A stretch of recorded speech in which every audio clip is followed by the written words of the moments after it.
It's the time for package from China.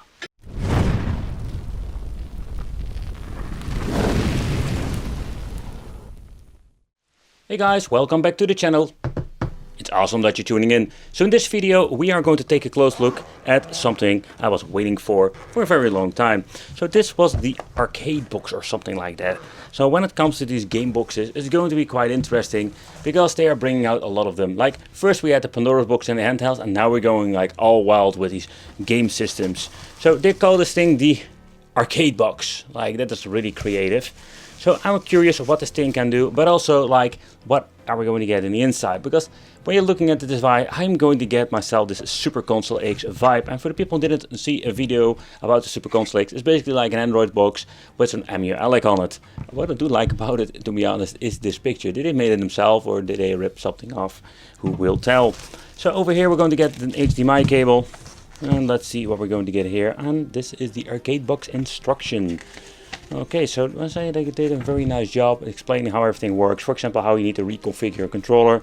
But what you're going to get in this kit or in these kits, because they sell all kinds of versions like this, we're going to get two controllers. We're going to get, of course, the power supply that we're going to need. The HDMI cable I'm already showing you. Then we're going to get ourselves the fake PlayStation controls like always. And hey, this time we're going to get one with a wire. Okay, we'll explain because this thing was quite cheap to buy. But how does it feel? But most important, how does it smell? Ah, smell enormous chemical and I like it. But this is like the really cheap editions. I have seen my share of PlayStation 2 controller knuckles, but these are like the really low quality. Ooh, I almost forgot we're going to get the rubbery feet that we need to put them here ourselves.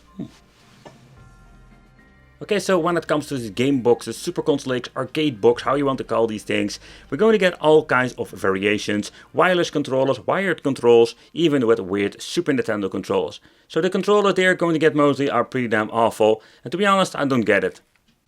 And what do I mean what I don't get? Like, if the controls are so freaking awful, like why even bother giving them? You can get yourself maybe an Xbox 360 controller. Most of the time these work, or maybe an Xbox One. And there are like these Chinese versions that look like a PlayStation 4 controller. That is also very nice and not very expensive. But it gives the people an option, because these things are freaking awful. But first, let's do a quick overview of the box itself.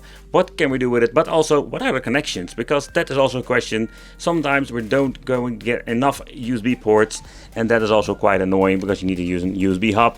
So here we're going to get two USB ports. Here we're going to get the CF card or the SD card. Better said, this is a 64 gigabyte.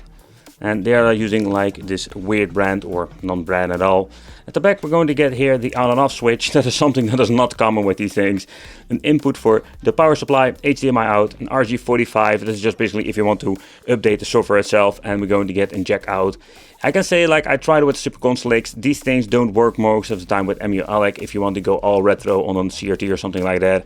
So here it says ready input 12 volt and output HDMI and AV. Ooh.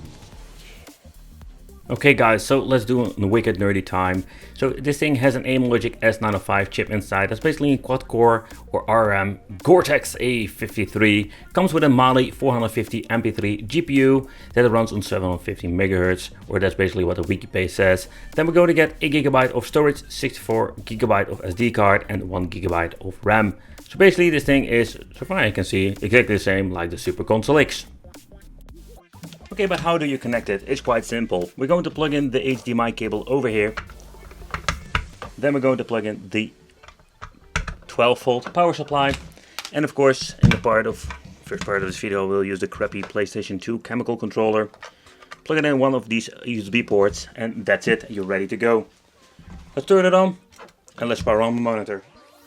But take consideration, because of the old specifications, you can only run up to 3.9 EmuElec.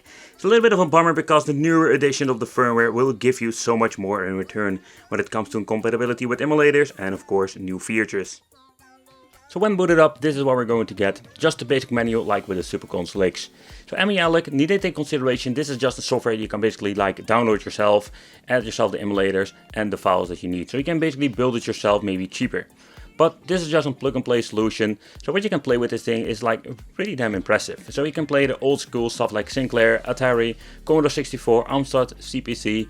But there is also so much stuff you can play, Neo Geo, arcade.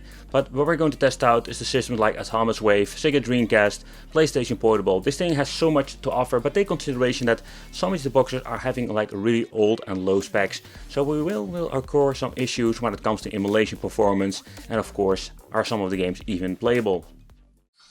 Alright, so first let's try N64, because this is a system that had a lot of issues with these low power devices, like with the Super Console that we've tried here on the channel.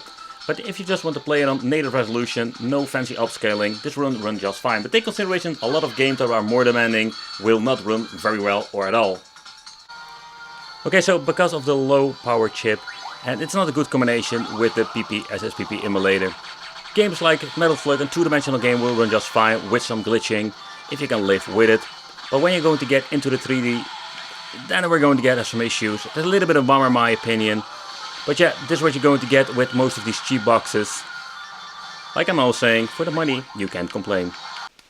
Okay, so next up, let's try some PlayStation 1. And I can say like most of these cheap boxes will run it pretty damn good.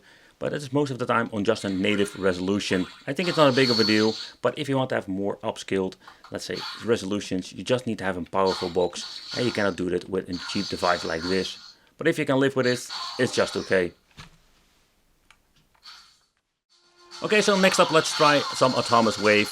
This is a system that has a lot of problems with some of the boxes. You can see like it will run just okay. Take consideration, three-dimensional games, same story like with PSP. It will have more problems. But for now you can see that it runs very well. And when we're going to progress in the stage, you will see some hiccups here and there, because it's really demanding. But the performance is an overall not bad when it comes to this game and this cheap box. I find it quite fascinating to see what they can crank out of this cheap box.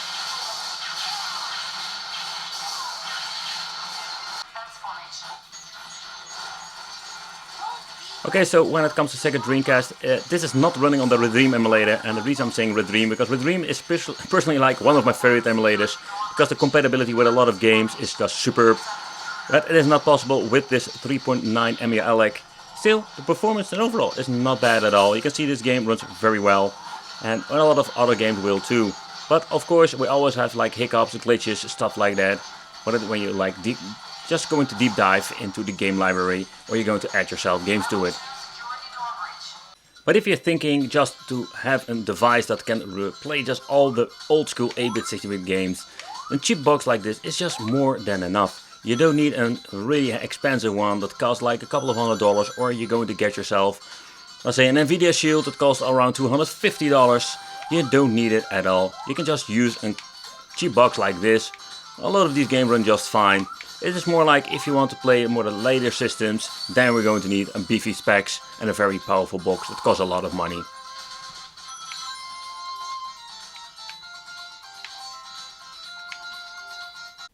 So within the video I switched to the Xbox 360 controller, because oh boy, I had a lot of issues when it comes to PlayStation Portable and the controller compatibility. Everything had been set configured correctly, but somehow my PlayStation 2 fake controller didn't work at all. No D-pad or analog stick, a little bit of a bummer, but I just wanted to point out these controllers are having a lot of issues. I don't like them at all. Okay guys, so let's take a close look in the inside. How does it look? How does the arcade box look? Because I'm curious. Is this thing exactly the same like the Super Console X? I would not be surprised it is. Yeah, these feet are really difficult to remove. Let's give it a try with a screwdriver. Yeah, that is number one.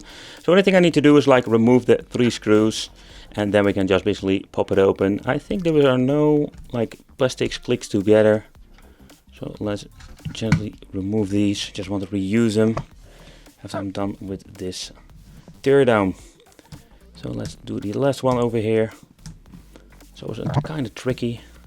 I still have a couple of them of these tiny rubbery feet laying around somewhere, but I don't want to destroy these. Okay, so let's remove the 3 Parkers. They didn't really tighten them up. Okay, so that's number 2. And let's remove number 3. And let's open up this bad boy.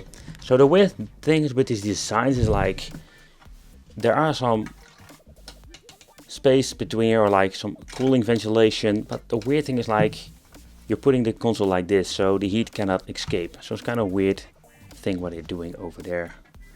Somehow I think my screw is not loose yet. Oh boy, oh boy, oh boy, oh boy. No it isn't, no it isn't. Red alert, it's not going great here. You can see the head has been clicked, so the screws have all been removed. I think we need to just be gentle with this. Just click it open. Yep, like that. I hope it didn't break anything. Nope. Oh. Phew. Alright, so this is what you're going to get in the inside. Is this thing loose or? Yep, it is. So basically we're going to get 2 plastic shells, 3 screws and some foam feet. It's not even rubber. So these are the main boards they are using. This is like old tech. So here you can see like it's indeed the S905. It's the old stuff that we have seen before. Look at the technology they are using, like the gigantic chips. You don't see them anymore like in later models. They did glue this sucker on, but it doesn't even matter. This is just this thing that we're going to get with the Super Console X. So basically this is just a Super Console X in a different form factor. You even remove a part of the sticker. I don't know if there's a date on here that basically says like when this thing has been made, or did I just miss it out already? No, not really. It doesn't even matter because these things are like prehistoric old. And here see like it has 1 GB of RAM and 8 M8G. So I'm guessing this is something around 8 GB of internal storage. So yeah, that's what you're going to get with these things. Old stuff slapped in a box. Then we're going to get here the Wi-Fi antenna. It's old school, man. It's really old school. But nevertheless, this is what you're going to get in the inside. It's basically the same stuff like a Super Console X. And I noticed like Atomic Wave did run better than my previous models that I have reviewed. So maybe they did some tinkering with the software. But in the end, this is what we're going to get inside the box in this very cheap box from AliExpress. So guys, this is the arcade box, or known as the Super Console X, and with a different name and a different skin. I must say, like, I really love the logo for what it made. But overall, when you're looking at the device itself, it's just really old tech that they slapped in a new casing. And yeah, it's better than throw it away. I find it fascinating to see what you can play with it, but especially if you want to play some two-dimensional games, it's just okay. Oh, damn it. My foam feet is already falling off again. Oh. But when you're looking at the controller, yeah, this is just freaking rubbish. Yeah, seriously, like I just throw with it and I think I broke it. Yep, I broke it. But it doesn't matter, the bloody thing didn't even work. So yeah, let me know in the comments what you think of this.